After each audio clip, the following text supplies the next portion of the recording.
And for people really struggling with autoimmune disorders, can you speak to that for a moment? How rheumatoid arthritis, having the dysbiosis and the leaky gut, how that can impact joints? If the grain discussion was about nothing else but autoimmunity, that alone would be a huge issue. So we know for a fact now, because of work like Dr. Fasano's work at University of Maryland, we know that there's a very powerful and well-documented link between with the consumption of wheat, rye, and barley, actually, and corn, with intestinal leakiness, such that it starts the whole cascade of autoimmunity in motion.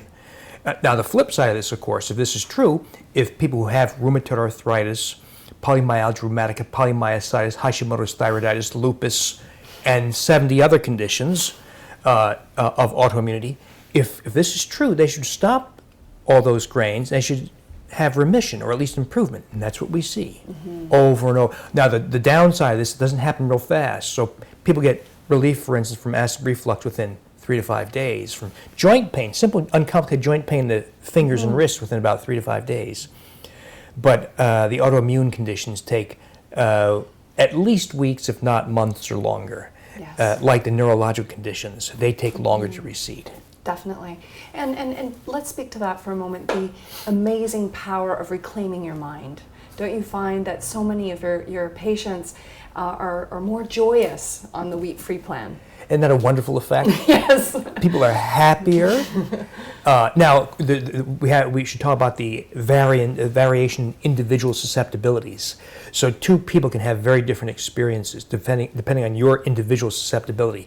So these I call the glide-in opiate effects.